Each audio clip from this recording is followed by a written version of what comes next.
Et yop les bros, c'est Fufu. Aujourd'hui, une nouvelle vidéo sur Grand Cross. On va parler des fameux persos qui vont arriver. Alors hier, quand j'avais fait la vidéo, vraiment, je pensais qu'on aurait limite que Valenti.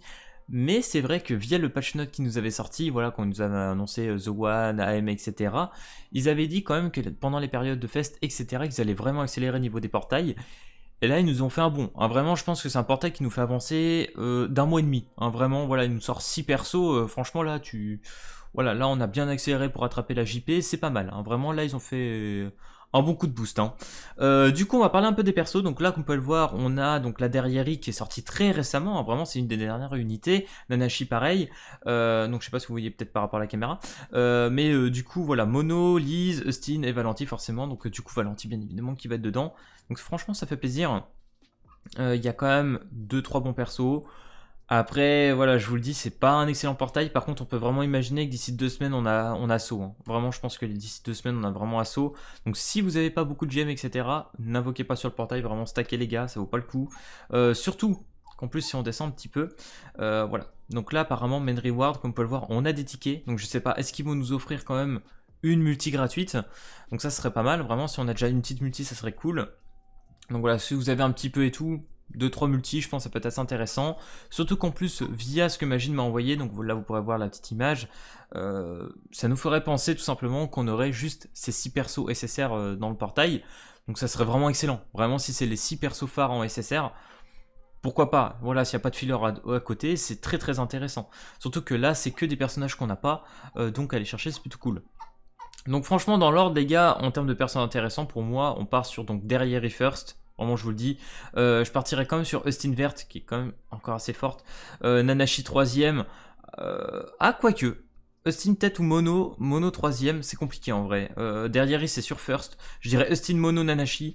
Et après on part sur Valenti, Lise dernier parce que Lise... voilà, Lise qui, je vous expliquerai, mais qui est sortie vraiment que pour Démon Gris. On va parler un petit peu des utilités de perso. Donc on va regarder ceux que je n'ai pas parlé, parce que j'ai parlé de Valenti. Voilà, Valenti qui va te servir vraiment sur Banalen qui arrive très bientôt. Et Austin qui est vraiment axé PVP, mais qu'on ne voit plus trop aujourd'hui. Donc c'est vrai que je la classe assez haut, mais en vrai ça se trouve, ça vaut plus tant que ça non plus. Hein. Donc voilà, tout est à prendre un peu avec des pincettes. Après ça va être à vous un peu de faire votre sauce, mais vraiment derrière phare de la bannière pour moi.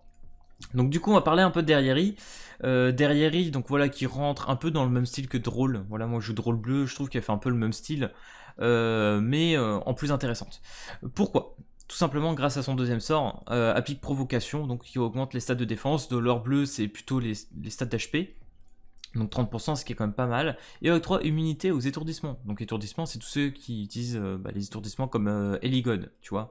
Donc vu que tu tombes 3 quarts du temps sur des Eligod, derrière il en fait est god tier, vraiment derrière il est très très très fort. Sachant qu'en plus, grâce à son passif, les stats de base augmentent de 10% à chaque fois que cette unité subit des dégâts, donc ça c'est quand même fort. Et une fois que tu l'as stacké 3 fois, elle nullifie l'utilisation de l'attaque ultime de tous les ennemis pendant 2 tours. C'est très fort, donc franchement le perso est assez casse-couille, surtout qu'en plus tu trouves encore pas mal de Sariel en PvP, donc du coup avec le commandement, pour les alliés et les ennemis, les dégâts des attaques à distance sont réduits de 35%, tu réduis quand même pas mal le premier sort tout simplement de Sariel, même voire le deuxième, donc de ce côté là c'est quand même assez fort. Bon le premier sort en vrai, bon, pas mal mais sans plus quoi, nullifie les bonus et puis tu mets des dégâts. Au dernier, t'enlèves les postures, ce qui peut être assez intéressant, mais bon, la caler à la rang 3, c'est pas non plus évident. Non, franchement, ça va se jouer entre le deuxième sort et le passif. Certains pensent que ça peut être assez intéressant de la jouer avec Milieu d'Assasso. Moi, je pensais aussi que ça pourrait être intéressant, mais à preuve du contraire, ça joue pas trop. Petite chose à savoir, hein, vraiment, bien évidemment, derrière il est de race démon, alors que Dolor, en fait, que ce soit le bleu ou le vert, il est de race géant. Donc du coup, forcément, ça rentre pas trop avec Milieu d'Assasso. C'est pour ça que cette derrière peut être assez intéressante. Donc voilà, faudra voir. C'est vrai que j'ai pas vu beaucoup de gameplay avec Milieu Assasso. Faut voir, je sais pas trop exactement où ça pêche. Et bien évidemment, un fiche dégâts d'amplification égaux à 630% avec Ultimate qu'on connaît bien. Mais vu qu'elle peut se mettre quelques buffs avec son passif plus le deuxième sort, vous inquiétez pas, l'Ultimate fait quand même quelques dégâts. Donc franchement, derrière, voilà, et en plus de ça, franchement, je peux vous le dire, niveau PVP actuellement, même sur la JP, elle est quand même assez présente. Voilà, tu peux la trouver, elle fait quand même pas mal de dégâts et tout, elle fait bien chier. Non, franchement, perso, très présent. Très d'actu. Du coup, mono bleu, très bon PVE. PVP non, étant donné que son passif, bah du coup, ne s'applique pas en PVP, c'est très dommage. C'est-à-dire qu'en PVP, bah tu joues la bleue ou la rouge, ça devient quasi similaire, donc pas très intéressant. Mais pour le PVE, ça peut être assez intéressant, surtout si tu la joues sur le Escanor boss. Voilà, sur le boss Escanor, elle va être très utile. Donc voilà, si tu la drops, bah, quand Escanor boss sortira, tu pourras la jouer. Voilà, elle sera vraiment dans les teams dedans. Donc c'est plutôt cool. Unifie les bonus d'un ennemi, voilà, donc un peu pareil que derrière pour le coup. Même premier sort. Deuxième, on affiche 100% de dégâts à tous les ennemis. Donc voilà, 101%, on a 120% là aussi, et tu empêches les jauges d'ult, ce qui est assez intéressant. Et c'est surtout le passif, voilà, vraiment pour le PvE, c'est surtout ça. Tu augmentes de 30% les dégâts infligés par juste d'ultimate sur l'ennemi. Donc voilà. Donc vous verrez, sur Escanor, elle est plutôt bien jouée. Et les dégâts sont plus que conséquents. Donc mono bleu, ok, tu vois, PvE, tu peux t'amuser avec, il y a de quoi faire. Voilà, vraiment, c'était un joueur PvE. Mono, tu peux t'éclater un petit peu. Nanashi, pour moi, c'est un peu le perso. Je me suis dit déjà, quand il est arrivé, j'ai dit, c'est quoi ce perso? Il sort d'où? Je me rappelais même pas qu'il existait dans Grand Cross, donc voilà. Mais il existe. Donc Nanashi, un passif assez intéressant. Un deuxième sort à la Zeldris. Même Zeldris est pour moi plus intéressant, étant donné que là, on est en chance crit à 50%, alors que Zeldris est à 60%. Mais pour moi, le personnage est actuellement un peu faible, étant donné que bah, en PvP actuellement, la crit ça passe pas. Voilà, les personnages qui jouent crit, c'est pas ouf. Il y a Sariel qui sort un peu du lot, mais sinon, les méta crit actuellement, c'est pas trop ça quoi. Donc voilà, premier sort, inflige dégâts de 220%. Ok, donc là, tu enlèves une orbe. Donc ça, c'est sur un ennemi en plus, hein, donc un ennemi, et tu supprimes un skill. Voilà, un peu fait comme mon speed vert, ce que fait un peu mon speed vert, mais. C'est pas mal, en vrai c'est vrai que pour contrer un peu la RNG des cartes etc ça peut être intéressant. Mais voilà, comme je dis, les dégâts vont pas être très présents, donc c'est un peu dommage. Par contre le passif peut emmerder pas mal. Au début de votre tour, vous alliez avec deux de leurs skills ou moins. Donc voilà, en gros par exemple tu as deux skills de derrière ou un skill. Voilà, tu auras les HP, la résistance crit et les défenses crit augmentées de 20% pendant un tour, donc ça c'est vraiment pas mal. Et de plus, si l'un de vos alliés se fait attaquer durant le boost, donc du moment qu'il a tout ça, toutes les petites premières conditions. Donc de plus, si un de vos alliés se fait attaquer durant le boot, voilà, donc alors l'attaquant perdra une jauge d'ultimate.